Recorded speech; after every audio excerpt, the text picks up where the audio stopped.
Fala meu pessoal, tudo bem com vocês? Estamos com mais um conteúdo, mais uma notícia para vocês e hoje estamos aqui com o canal do André Marsiglia, todos os créditos ao canal dele, o link do canal dele está na descrição, no comentário fixado. Você que apoia nosso canal, deixe seu like, se inscreva no canal e não se esqueçam de ativar o sininho de notificações para vocês serem notificados de todos os nossos vídeos. Muito obrigado a todos e vamos pro vídeo. Pode até parecer que o Mendonça deu um passo para trás, pode até parecer que o Mendonça recuou ou perdeu no tabuleiro, mas a gente precisa entender que a bola está com ele, é ele que escolhe o jogo e ele vai seguir essa linha que ele iniciou adotando de ir para cima, de ir para frente do Vorcaro. E aí eu vou te contar como que a delação do Vorcaro, orientada pelo Mendonça, pode colocar o ministro Moraes nas cordas. Eu sou André Marsiglia, advogado, comentarista jurídico, e peço que vocês, antes de qualquer coisa, se inscrevam aqui no canal e deixem o seu joinha. Os bastidores dessa delação saíram na imprensa e o que é dito é o seguinte, que o André Mendonça quer que o Daniel Vorcaro responda na sua delação a duas essenciais perguntas sobre Alexandre de Moraes. A primeira pergunta, diz aqui a matéria, é a seguinte: o contrato com a Viviane Barsi de Moraes contemplava apenas os serviços advocatícios dela ou também os do marido, né? E a segunda pergunta é: o que o Alexandre de Moraes e o Vorcaro, afinal de contas, conversaram no dia 17 de novembro de 2025, na véspera da prisão do agora ex-banqueiro e da liquidação do Banco Master pelo Banco Central?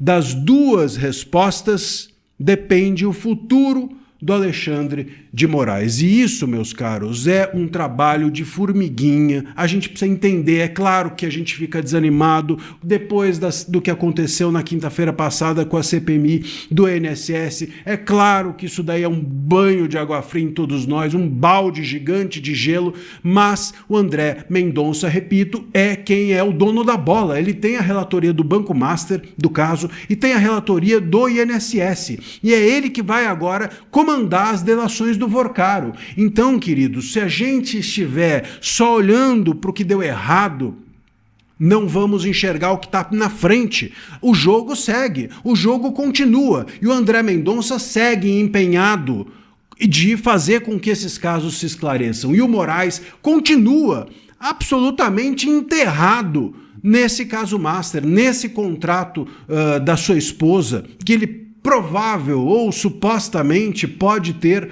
tido alguma relação de advogar para o Vorcaro, o que é completamente ilícito, assim como o Toffoli pode ter relações com o Banco Master por ser dono do Taiaiá ou de cassino clandestino e assim por diante. Portanto, vamos seguir adiante. Se essas duas perguntas forem feitas mesmo ao Vorcaro, se perguntarem a ele sobre o Moraes e as respostas forem as que a gente obviamente sabe que ele tem para dizer, o Moraes vai para as cordas. Isso pode ser, inclusive, uma vingança do Mendonça sobre o Moraes. Pode ser uma vingança do Mendonça a respeito do que o Moraes fez ou promoveu junto com a sua turma, né?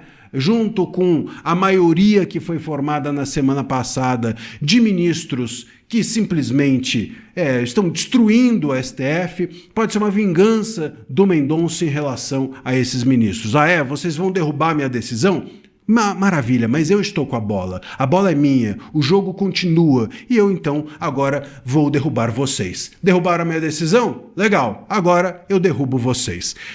Vamos aguardar. O Mendonça, eu vou dizer mais uma vez, é quem é o dono da bola. Então, pode ser que a turma se reúna para derrubar as decisões do Mendonça, mas ele segue sendo o dono do jogo. Eu sou André Marsiglia e tenho um convite para te fazer. Entra na descrição desse vídeo ou no comentário fixado, veja o link que tem ali e venha fazer parte da minha comunidade. Você vai gostar.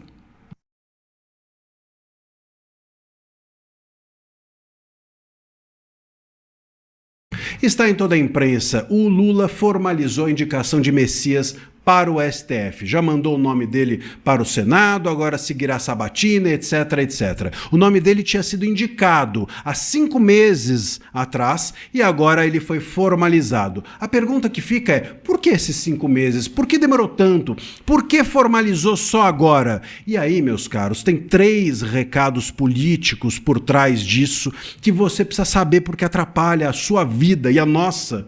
E eu vou te contar agora. Eu sou André Marcílio, advogado comentarista jurídico, e peço a vocês que, antes de qualquer coisa, deixem um like, deixem o seu joinha e se inscrevam aqui no nosso canal. Meus caros, é o seguinte. Em primeiro lugar, o nome do Messias, esse é o primeiro recado, o nome do Messias, ele estava de alguma maneira relacionado ao escândalo do INSS. Em algum momento houve uma acusação de que a AGU, que estava sob comando do Messias, soube de irregularidades cometidas no âmbito ali do INSS e não fez nada.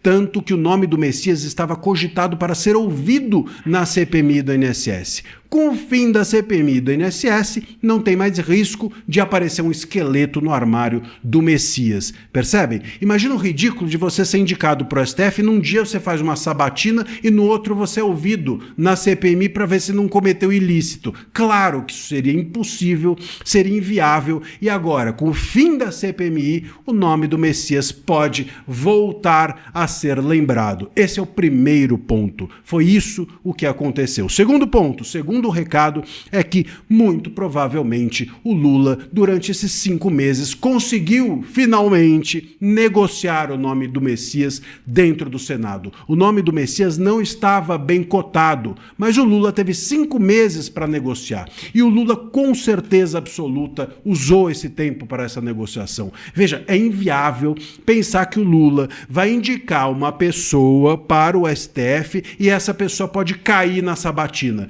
Imagina o Lula, que está querendo ser eleito presidente do país, ter uma indicação rejeitada. Isso seria trágico e o Lula não permitiria que isso ocorresse. Portanto, se ele agora formalizou o Messias, é porque ele já negociou com o Senado. E aí, meus caros, se isso realmente acontecer, a gente precisa aqui lamentar, mas profundamente, esse Congresso.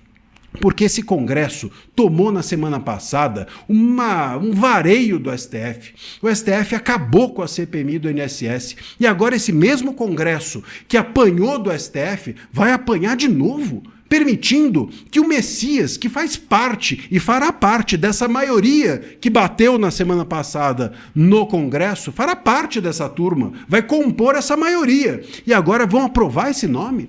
Mas o Congresso não cansa de apanhar? Será possível que é isso? Olha, eu torço para estar errado, mas repito, acho muito difícil o Lula indicar o nome do Messias sem que já não tivesse feito a negociação necessária para que ele fosse aprovado na sabatina. E o terceiro recado é o seguinte, o Lula esperou para ver se o Toffoli caía fora do STF. O Toffoli, se ele renunciasse, o que o Lula faria? Pegaria o Pacheco e indicaria Messias e Pacheco. O Toffoli renunciaria e aí Pacheco e Messias entrariam. Com isso, ele agradaria o Senado, indicando o Pacheco, o Senado, feliz, aprovaria o Messias e o Lula conseguiria botar mais 2 dentro do STF com todo mundo feliz. Quer dizer, todo mundo menos nós, obviamente, porque entre Pacheco e Messias eu fico com nenhum. E é isso que é o terceiro recado. O Toffoli, muito provavelmente, voltou a estar blindado pelo Lula, pelo STF, por todos eles, talvez pelo desânimo geral que tomou conta do país desde quinta-feira, quando a CPMI do INSS foi enterrada. Ninguém mais fala do Toffoli, ninguém mais fala do Moraes, e agora o terreno está aberto para que a negociação com o Senado fosse feita, para que os esqueletos no armário fossem guardados, para que o Toffoli fique blindado e assim por diante. Vai entrar mais um, o Messias, como soldado dessa maioria que na semana passada humilhou a todos nós, enterrando a CPMI. Meus caros, é triste, mas é isso. É muito provavelmente isso. Eu quero te fazer um convite para você ficar esperto, entender como funciona. Fala, meu pessoal, tudo bem com vocês? Estamos aqui no Conexão Política, o site que traz a verdade ao povo. Meu pessoal. Vocês acharam do vídeo? Deixe seu comentário. Deixe o seu like, se inscreva no canal. E não se esqueçam de ativar o sininho de notificações para vocês serem notificados de todos os nossos vídeos. Internacional. Maria Elvira Salazar acusa Lula de ser aliar a ditadores, defender criminosos e governar sob gatinha antidemocrática. Os brasileiros não aguentam mais o Lula. A fala é da norte-americana Maria Elvira Salazar, filha de exilados do regime comunista cubano. Ela é deputada e presidente subcomitê do Hemisfério Ocidental, que integra o Comitê de Relações Exteriores da Câmara dos Estados Unidos e que é atual contra regimes autoritários da América Latina. Neste domingo, dia 29, fez novas acusações contra o presidente Luiz Inácio Lula da Silva, além de apostar que ele será derrotado nas eleições presidenciais de outubro, caso decida concorrer à reeleição em um quarto mandato. A congressista alega que Lula, alinhado a ditadores da América Latina, defende criminosos e governa uma cartilha que envolve censura, perseguição, opositores. Salazar também critica que chamou a tentativa de silenciar vozes, chama plataformas digitais, afirmando que o governo quadra todas essas ações de defesa da democracia. Os brasileiros estão cansados de Lula. Ele ficou ao lado de ditadores da América Latina, defendeu criminosos e agora governa uma mesma cartilha que silencia vozes, fecha plataformas, consegue oponentes. Ele chama isso de defender democracia. O povo Brasil sabe a verdade, declarou a parlamentar. O Brasil não vai retroceder.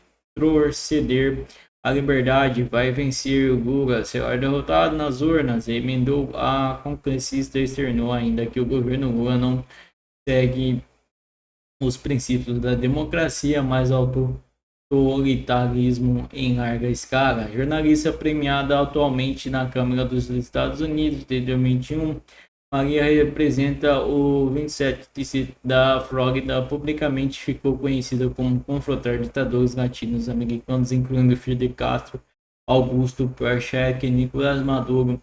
Casa coautora do projeto lei com concertos On War Checks Act, que busca impedir agentes públicos de estrangeiros que violem a liberdade de expressão de cidadãos americanos entre o permanecer nos Estados Unidos. O texto é elaborado especialmente após ações de Alexandre de Moraes contra a plataforma X, antigo tweet de Elon Musk no Brasil. O projeto está na lista para ser votado pelo plenário da Câmara dos Estados Unidos após ter sido aprovado pelo Comitê do Judiciário.